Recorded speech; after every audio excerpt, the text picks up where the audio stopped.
नमस्कार दोस्तों। ज़िंदगी में कभी ना कभी ऐसा समय लगभग हर किसी की लाइफ में आता है जब हमें कोई इंसान पसंद आने लगता है। हम उसकी बातें पसंद करने लगते हैं, उसके साथ समय बिताना अच्छा लगने लगता है और धीरे धीरे हमारे मन में उसके लिए फीलिंग्स भी आने लगती हैं। लेकिन यहीं पर ज़्यादातर लोग एक ऐसी गलती कर बैठते हैं जिसका एहसास उन्हें बहुत देर बाद होता है। वो अपने दिल की बात सीधे कहने के बजाय सोचते हैं, पहले एक अच्छा दोस्त बन जाता हूँ, पहले उसे अच्छे से समझता हूँ। जब उसे मेरी वैल्यू समझ आएगी तब शायद वो खुद समझ जाएगी कि उसे पसंद करता हूँ। और इसी सोच के साथ कब एक साधारण दोस्ती एक तरफा उम्मीदों में बदल जाती है, कब आप फ्रेंड जोन नाम के उस जाल में फंस जाते हैं, आपको पता भी नहीं चलता।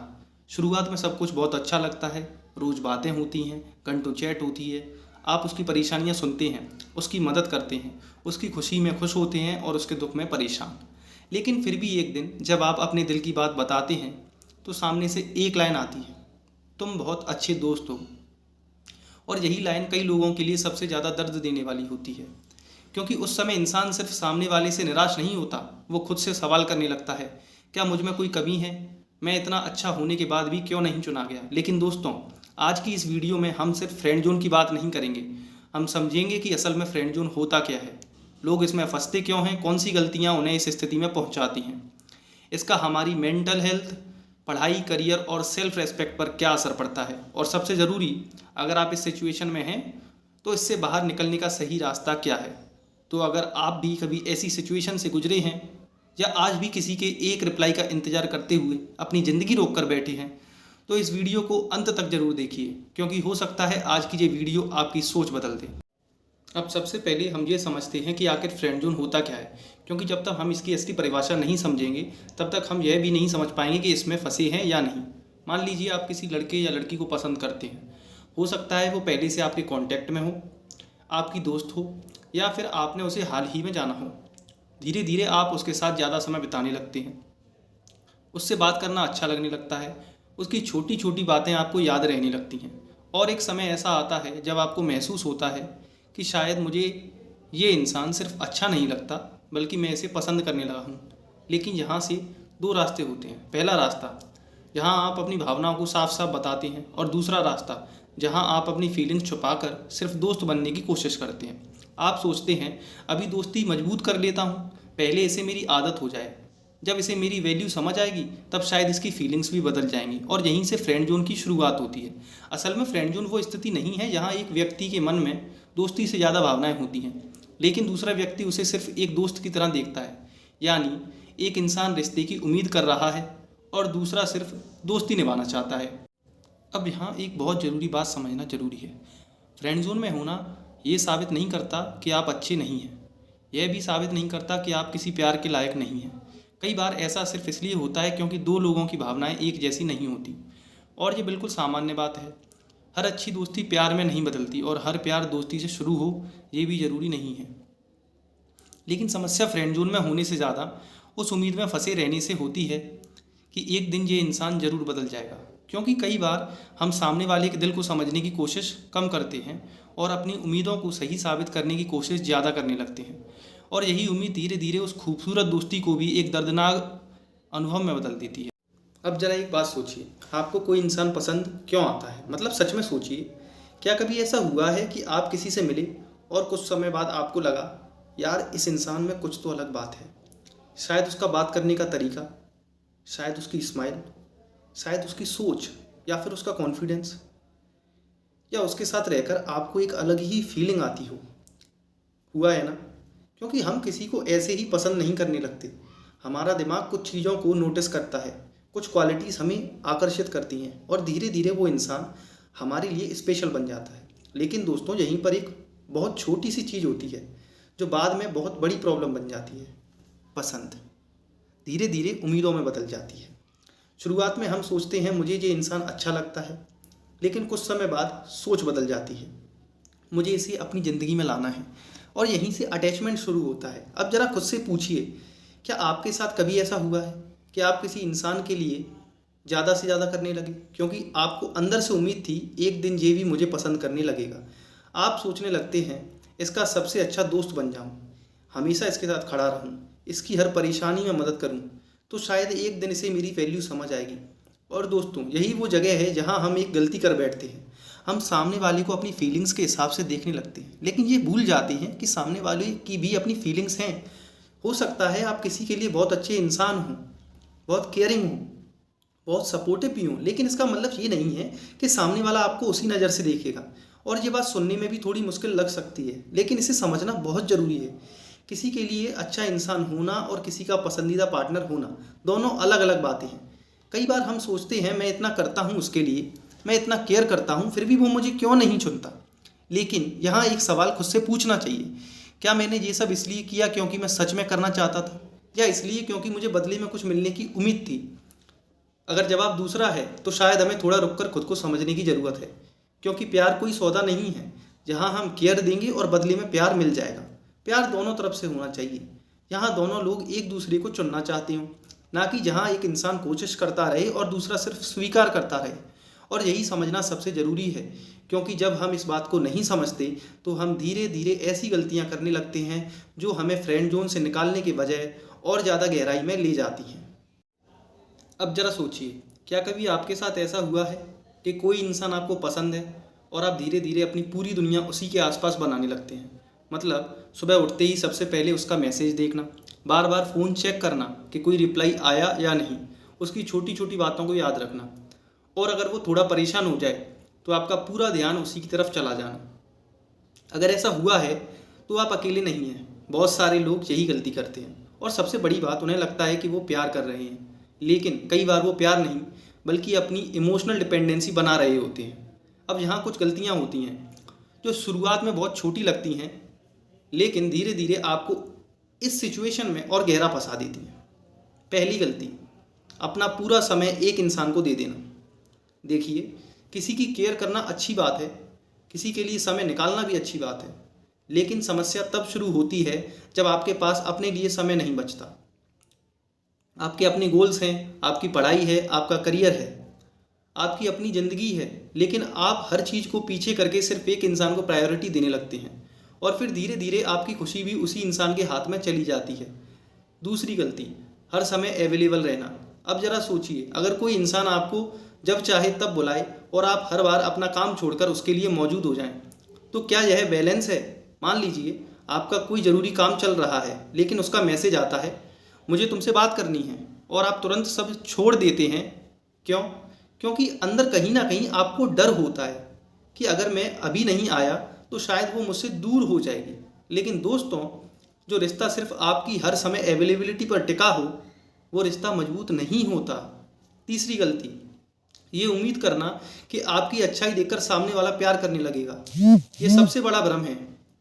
हम सोचते हैं मैं इतना केयर करता हूँ, मैं इसकी इतनी मदद करता हूँ, मैं इसे इतना समझता हूँ, तो फिर इसे भी मुझसे प्यार करना चाहिए। लेकिन यहाँ एक बात समझनी होगी, आपकी अच्छाई आपकी ताकत है, लेकिन किसी के फीलिंग्स को बदलने का तरीका नहीं। आप दुनिया के सबसे अच्छे इंसान हो सकते हैं, फिर भी कोई आपको उस नज़र से ना देखे तो इसका मतलब ये नहीं कि आप में कमी है, बस उसकी फीलिंग्स अलग हैं। और यहीं से असली ट्रैप शुरू होता है। आप सामने वाले को वो सब कुछ देने लगते हैं जिसकी उसने कभी मांग ही नहीं की। आप अपना टाइम देते हैं, एनर्जी देते हैं, इमोशनल सपोर्ट देते हैं, और बदले में मन ही मन उम्मीद करने लगते हैं। फिर जब सामने वाला वैसा रिस्पॉन्स नहीं देता तो आपको दर्द होता है। लेकिन एक बार खुद से ईमानदारी से पूछिए, क्या उसने कभी आपसे वादा किया था कि वो आपको उसी तरह पसंद करेगी, या फिर ये उम्मीद आपने खुद बनाई थी? अब धीरे धीरे आपका दिमाग भी आपके साथ एक खेल खेलने लगता है। वो सिर्फ वही चीज़ें देखना चाहता है जो आपकी उम्मीद को जिंदा रखे। अगर उसने एक दिन अच्छे से बात कर ली तो आपको लगता है शायद अब सब बदल रहा है। अगर उसने आपकी तारीफ़ कर दी तो आपको लगता है शायद उसे भी फीलिंग्स हैं। लेकिन दूसरी तरफ जब वो देर से रिप्लाई करती है, जब वो सिर्फ अपनी ज़रूरत को देखकर और उसी अनुसार आपको याद करती है, जब वो दूसरों को ज़्यादा इम्पोर्टेंस देती है, तो आप उन संकेतों को इग्नोर कर देते हैं, क्योंकि आपका दिल रियलिटी स्वीकार नहीं करना चाहता। अब धीरे धीरे यही छोटी छोटी चीज़ें आपको अंदर से परेशान करने लगती हैं।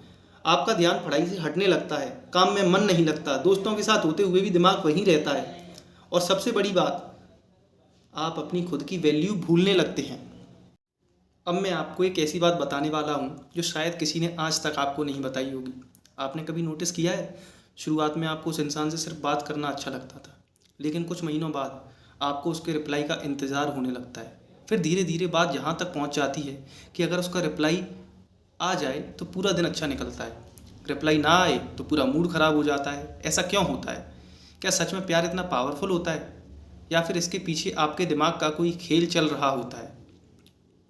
बताइए दोस्तों। हमारा दिमाग एक चीज़ को बहुत पसंद करता है, उम्मीद। जब भी आपको कभी कभी उसका अच्छा रिप्लाई मिलता है, वो आपको तारीफ़ कर देता है या अचानक बहुत प्यार से बात कर लेता है, तो आपका दिमाग सोचता है शायद अब कुछ बदल रहा है, और बस यहीं से आप उस अगले अच्छे मोमेंट का इंतज़ार करने लगते हैं। अब ज़रा खुद से पूछिए, क्या आपने भी कभी उसका लास्ट सीन चेक किया है? ऑनलाइन देखकर सोचा है यार सबसे बात कर रही है लेकिन मेरे मैसेज का रिप्लाई क्यों नहीं?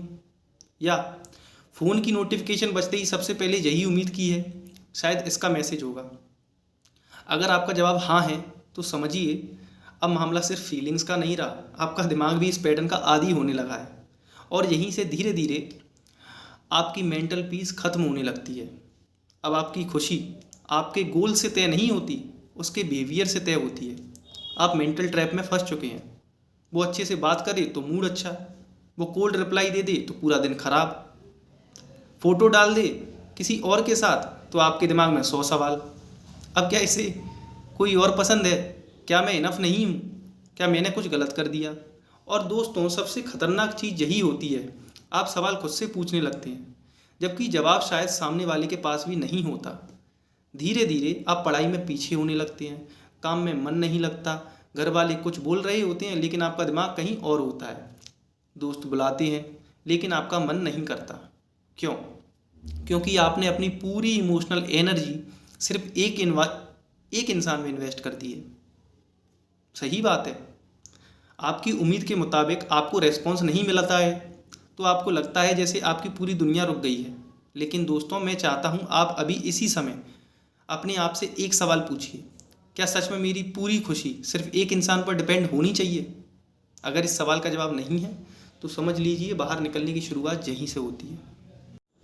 अब अगर आपने इस वीडियो का यहाँ तक का हिस्सा ध्यान से देखा है तो शायद आपको एक बात समझ में आने लगी होगी। फ्रेंड जोन से बाहर निकलने का सबसे मुश्किल हिस्सा सामने वाले को छोड़ना नहीं होता, सबसे मुश्किल हिस्सा होता है उन उम्मीदों को छोड़ना जो आपने खुद बना ली थी। और जब तक ये उम्मीदें ख़त्म नहीं होंगी तब तक कोई भी सलाह, कोई भी मोटिवेशन, कोई भी वीडियो आपकी मदद नहीं कर पाएगा। तो अगर सच में इस सिचुएशन से आप बाहर निकलना चाहते हैं तो सबसे पहले अपने दिमाग को तैयार करना होगा, जिसके लिए मैं आपको कुछ स्टेप्स बताऊँगा। स्टेप नंबर 1 कि आपको रियलिटी को एक्सेप्ट करना होगा और आप स्टोरी ना बनाएं। सबसे पहले अपने आप से बिल्कुल ईमानदारी से एक सवाल पूछो, क्या इस इंसान ने कभी मुझे ये कहा है कि उसे भी मुझसे प्यार है? अगर जवाब नहीं है तो फिर बाकी कहानी किसने बनाई, उसने या आपने?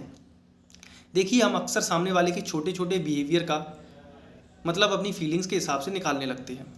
एक स्माइल या उसका एक कॉम्प्लीमेंट, एक लेट नाइट चैट, हमें लगता है यार शायद इसके मन में भी कुछ है, लेकिन शायद पर रिलेशनशिप नहीं बनते, क्लैरिटी पर बनते हैं।